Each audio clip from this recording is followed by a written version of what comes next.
का हुई अगर हम आपसे कहें कि एगो शादी के दौरान पूरा के पूरा बारात ही एक साथ गायब हो जाए त? यकीन करिए आप लोग, आज के हमार ई कहानी कुछ यही पे आधारित बा। आई देखल जाओ। 27 दिसंबर 2019 के ई तारीख जब प्रमोद के शादी तय भइल रहे। सारी तैयारी जोरों से चलत रहल। शादी के रात शहनाई और बाजा के साथे बारात दुल्हन के दरवाजा पर पहुंचल। मंडप कौनो महाराजा के शादी के जैसन सजल रहल। सब बहुत खुश रहले। फेरा के खातिर प्रमोद तैयार रहल और उस समय ओकर दुल्हन काजल भी हल्के कदम के साथे थोड़ा शर्मीला अंदाज में मंडप पे पहुंचेली। हाय, आज तो कुछ ज्यादा ही कमाल के लग रहल बाड़ू। का बात बा? काजल कुछ जवाब ना देवेली, बस हल्का मुस्कुरा ली और मंडप में दाखिल होखेली। एकर बाद शादी के विधि शुरू करावल जाली। फेरा होखेला और सारा रस्म के साथे प्रमोद और ओकर दुल्हन काजल के शादी संपन्न होखेली। तबे अचानक से पूरा वेडिंग हॉल के लाइट्स एक साथे चल जाली और हर तरफ कोहरा अंधेरा छा जाला।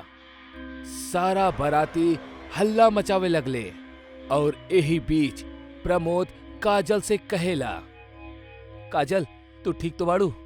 ना जाने ई लाइट्स कैसे चल गई। लेकिन काजल के तरफ से ओकरा कोनो जवाब ना मिलेला। खैर, वो ए बात के अवॉइड कर देवेला और तुरंत बाहर खड़ल इलेक्ट्रिशियन के कॉल कर देवेला। अरे सुरेश, अरे यार ये लाइट्स कैसे चल गए अचानक? ऐसा लापरवाही तू लोग कैसन कर सकेला यार? अरे का साहब, आप भी कैसन मजाक करत आड़े? हम तो वेडिंग हॉल के एग्जिट पर ही खड़ा बानी। हमरा के तो साफ दिख रहा बा कि लाइट्स हाँ ऐसा कैसे हो सकेला? तब बे अचानक लाइट्स वापस आ जाली और फोन भी कट जाला। पूरा वेडिंग हॉल वापस से जगमगा उठल। लेकिन जब सुरेश गौर से आपन नजर घुमावेला तब वो एकदम भौचक्का रह जाला। पूरा वेडिंग हॉल खाली रहल। सारा बाराती गायब रहले। अरे सबके सब कहाँ गायब हो गए? तब भी प्रमोद के ओकरा पीछे पायल खनके के आवाज आवेली। जब वो पीछे मुड़ेला तो देखेला दुल्हन बनल काजल घूंघट क के ओकर करीब आ रहल बाड़ी। काजल, ना जाने इस सारा लोग कहाँ चल गईले। चला पहले चल के ई लोगन के देखल जाओ। प्रमोद इतना कहलस, लेकिन काजल ए पे जरा सा भी रिएक्ट ना कइलस और शांत खड़ी रही। प्रमोद ओकर करीब जाला और ओके हिलावे लगेला, लेकिन तब भी काजल कौनो प्रतिक्रिया ना देहलस और अगला पल वो चुपचाप एक ओरी जाए लगली। काजल, ई का बिहेवियर हा? कहाँ जा रहल बड़ू तू? काजल ए बार भी कोनो जवाब न देवेली और धीरे धीरे एक तरफ जाए लगेली। प्रमोद भी ओकर पीछे जाला और कुछ देर बाद काजल अपना कमरे में जाली और वो इशारा से प्रमोद के अंदर बुलावेली। प्रमोद कुछ समय तक यूं ही खड़ा रहेला, लेकिन फिर वो अंदर चल जाला, जौन शायद ओकर जिंदगी के सबसे बड़ लेकिन आखिरी भूल रहली। वो अंदर कमरा में दाखिल होकेला और तब बे ओकरा कमरा में एगो अजीब सा घबराहट महसूस होके लागल। तब बे प्रमोद के काजल के वॉइस मैसेज आवेला। सॉरी पार्थ, बारिश में फसल बानी, तनी संभाल लिहा। ई सुनत ही प्रमोद के होश उड़ जाला। ओकरा अभी भी सामने काजल दुल्हन के रूप में उल्टा तरफ मुंह करके खड़ा दिखत रहली, जौन ता अबही फोन लेहले भी न रहली। फिर ई सब कैसे हो सकेला? प्रमोद एक बार कमरा से बाहर जाके माहौल के पता लगावे के कोशिश करेला, लेकिन अभी ओकरा मन में ई विचार आयल ही रहल कि कमरे के दरवाजा एकदम तेजी से बंद हो जाला और साथ ही सामने खड़ी काजल भी एक तरफ घूम जाली। जैसे ही काजल घुमलस, ओकर सिर से घूंघट उतर गई और ओकर आंख एकदम काला हो गई। वो बिल्कुल एगो चुड़ैल में बदल चुकल रहली। ओकर दांत जबान से बाहर निकल आयल रहे और सिर के बाल बड़ा होके लगले। ई सब का हो रहल बा? के बाड़ू तू? तू हमार काजल के लिबास में हमरा साथे ई सब छल काहे कर रहल बाड़ू? बहुत शौक बाना तहरा के हर लड़की के बीवी बनावे के। हमरा के भी शादी के झूठा वादा दे के घर से भगा ले आइला और ऐन मौका पर हमरा धोखा दे के भाग गईला। तू स्नेहा बाड़ू, लेकिन तू तो खुदकुशी। हाँ, हम खुदकुशी कर लेहनी काहे कि जौन सपना हमार जीते जी पूरा ना भइल अब उ मरे के बाद होई। अब तहरा के मरे के होई। एकरा बाद एगो फांसी के फंदा अचानक से प्रमोद के गला में फंस जाला और प्रमोद सीधा ऊपर टंगल झालर से फांसी खा जाला और तड़पत तड़पत ओकर दर्दनाक मौत हो जाली। आखिर में ओकर मंगेतर काजल भी वो कमरा में पहुंचली, लेकिन ओकरा भी प्रमोद के लटकल शव से ज्यादा कुछो ना मिलेला। चुड़ैल बनल दुल्हन और वो एगो छल से आपन पुराना हिसाब लेहलस। अरे रूपा, ये रीढ़ के हड्डी के दर्द ना देखिए एक दिन हमार जान लेके रही। जरा सा मालिश कर देना प्लीज। अच्छा ठीक बा बाबा, 2 मिनट ठहरी। रूपा जैसे ही कमलेश के कंधा के छुअलस, कमलेश तंदुरुस्ती से जैसे उछल पड़ल। अरे वाह रूपा, तू तो एकदम जादूगरनी बाड़ू। तोहार मुलायम हाथ से छुअत ही जैसे तन में को नई जान आ गई होखे। हमार दर्द पता ना कहाँ गायब हो गई। अब जायदा जा जाके अपन काम करा। अब हमके थोड़ा अच्छा महसूस हो रहा बा। चलिए मक्खन मत लगाई, हम जाता नहीं घर के काम करे खातिर, बहुते काम पड़ल बा। रूपा किचन में जाके काम में व्यस्त हो गई। तब्बे कमलेश बिस्तर से उठल और अपन जेब टटोले लागल जो ओकरा खाली मिलल। वो एक बार फिर रूपा की आवाज लगौलस। अरे माफ करिहा, तोरा एगो और तकलीफ दे रहल बानी। वो दरअसल हमार दवाई ना जाने कहाँ रखल बा, वो जरा ले आवा। आप भी ना हद करेनी, आपन दायां पॉकेट में हाथ लगाई।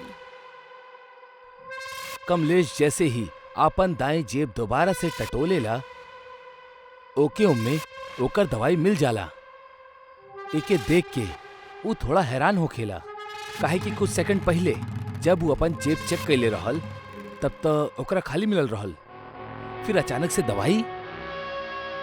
खैर, एके वो फिलहाल के खातिर नजरअंदाज क के दफ्तर जाए खातिर तैयार हो जाला। अच्छा सुना, अब हम निकला तानी। सुनी, सवारी लेते समय जौन पहला सवारी मिले ओकरा छोड़ दीहा और ओकर अगला सवारी लीहा और ऑफिस में जाके सबसे पहले अपन चेयर के चेक कर लीहा, तबे ओकरा पर बैठीहा, समझनी? कमलेश के रूपा के बाद कुछ खास पल्ले ना पड़ल। वो ओकरा पे हंसत हंसत कहेला, अच्छा मैडम ऐसा ना का, ठीक है अब हम निकला तानी। फिर कमलेश बाहर सड़क पे सवारी के इंतजार में होखेला। तब्बे ओकरा सामने से एगो टैक्सी आवत दिखाई देली, जेकर बम्पर पे एगो लाल झंडा टंगल रहे। ओ टैक्सी! लेकिन एक मिनट, हम एकरा ले ली या एकरा जाए दी? रूपा पहली सवारी ले से तो मना कैले रहल। खैर छोड़ा, वो भी इसने मजाक में बोले हुई। कमलेश इतना सब कुछ सोच के वो टैक्सी के रोके के मन बना लेवेला, लेकिन इससे पहले ओकरा हाथ दिखा के रोक पावत, वो टैक्सी ओकर ठीक सामने से गुजर जाली। ओफो, ई त चल गई, अब दूसरी के इंतजार करो। कुछ मिनट बाद ओकरा अगली टैक्सी आवत दिखाई देली। तुरंत ओकरा हाथ दिखावेला और फिर वो टैक्सी में बैठ जाला। कुछ दूर आगे अइला के बाद अचानक से ड्राइवर गाड़ी रोकत रोकत बोलेला, अरे साहब आगे तो बहुत भीड़ बा, लागता केहू के एक्सीडेंट भइल बा।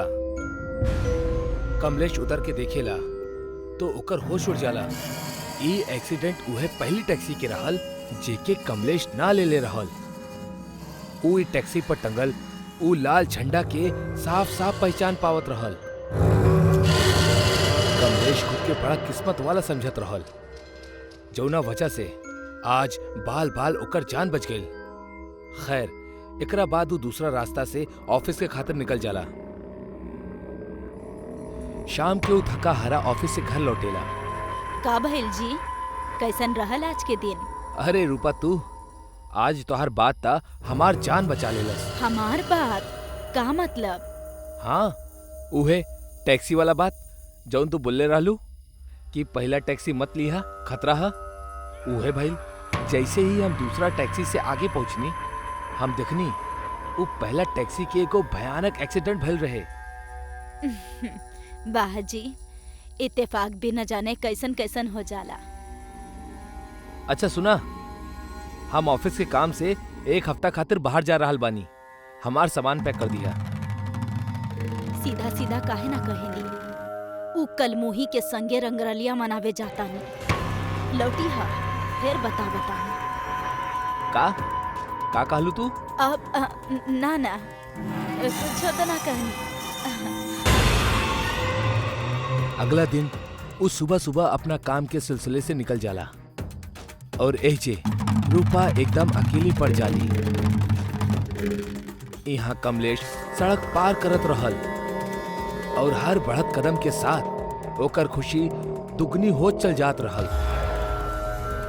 वाह का किस्मत है हमार। झट से सोनाली के फोन करके इन्फॉर्म कर देता नी कि हम निकल गए बानी। एक हफ्ता वो हुस्न के मलिका के साथ खूब मजा करब हम। कमलेश ऑफिस स्टाफ सोनाली के साथे अपन ट्रैवल प्लान करत रहल, जहां ओकर मन में कई तरह के ख्याली पुलाव पकत रहल।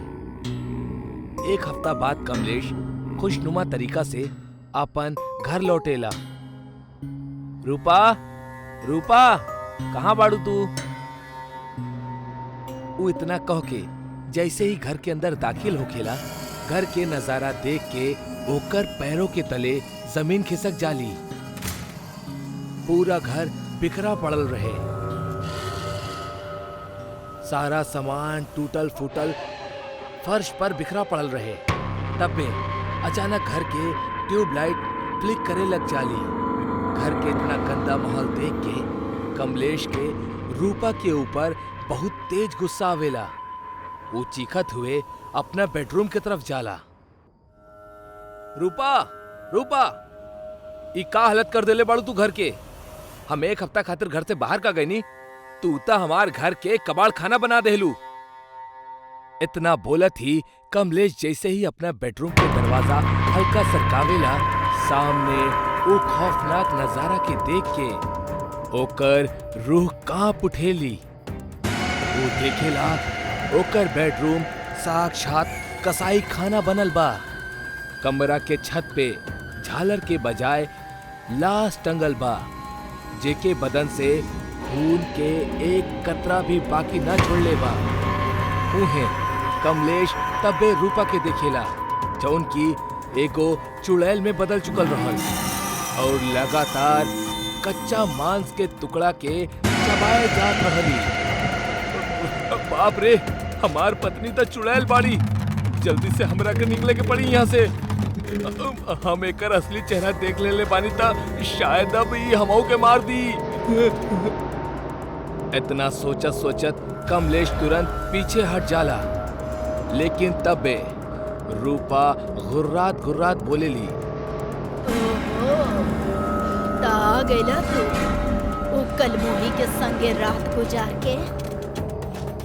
अब मारे खातिर तैयार हो जा। तोरा के कैसे पता कि हम सोनाली के साथ रहनी? बड़ बुजुर्ग के कहावत ना सुनला का? चुड़ैल के तेसर आंख हमेशा तोहार पीछा करेली और हर पल के खबर रखेली।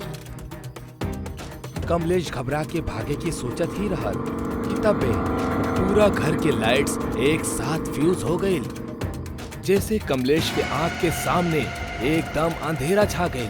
अब वो चाह कर भी भाग ना सकत रहल, काहे कि ओकरा कुछ दिखाई ही ना देत रहल। तब बे अंधेरा के भीतर से पायल के खनके की आवाज कमलेश के तरफ बढ़त रहल और तब बे एक झटका में अंधेरे से निकलल वो चुड़ैल के हाथ कमलेश के वो गुप्त अंधेरा में खींच ले जाला, जैसे ओकर एगो तेज चीख निकलेली और फिर हमेशा के खातिर ओकर आवाज बंद हो जाली।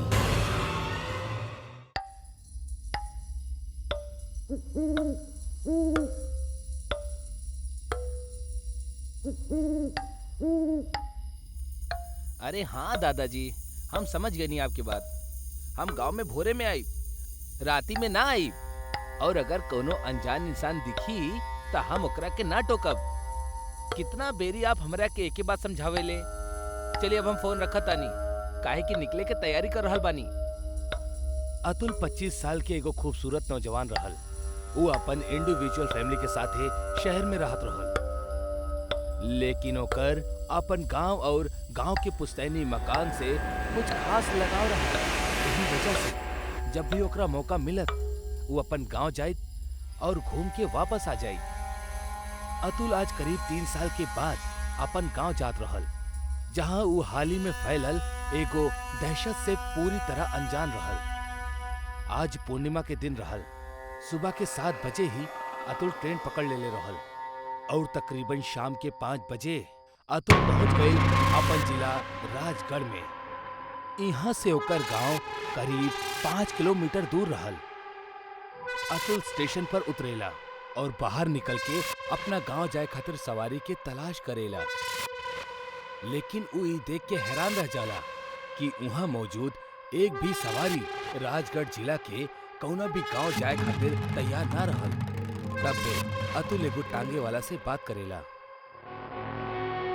अरे ओ भैया, सुना जरा, कि तू लोग गांव में जाए खातिर काहे तैयार ना बड़ा? कोनो भूत प्रेत बका भैया? अरे कहाँ से आयल बड़ा भैया? का तोहरा राजगढ़ के 14 गांव में फैलल दहशत के बारे में नहीं मालूम? तू ई का बात के गोल गोल घुमा रहल बड़ा? साफ साफ बतावा ना, आखिर बात का बा? अरे भाई साहब, ये वक्त वो किस्से के जिक्र करे में भी डर लागेला। बस इतना समझला, आज पूर्णिमा की रात है। उस सारा गांव अंदर से कब्रिस्तान के समान है, जकरा जमीन पे एक कदम रखे मात्र से तोहार मौत के रफ्तार तेज हो जाई। मत जइहा आज वहां। इतना कहा थी वो तांगा वाला घबरा के वहां से भाग जाला। अतुल वो तांगा वाले के कहल बात के समझे के कोशिश करेला, फिर खुद से बोल पड़ेला। ई गांव वालन के कोनो काम धंधा नहीं, बस एगो मसाला मिले के चाहिए। इनकरा के लागेला कि हम शहरी लौंडा इनकर तकिया सुनल बात से डर जाए। अतुल अपना मन में इतना बड़बड़ात हुए आगे चल देवेला।